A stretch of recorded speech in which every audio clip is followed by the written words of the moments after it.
In this video tutorial, I will teach you how you can generate the layer style. So I will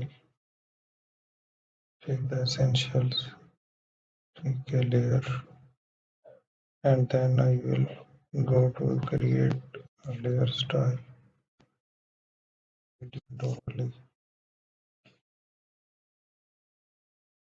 it's an hard light.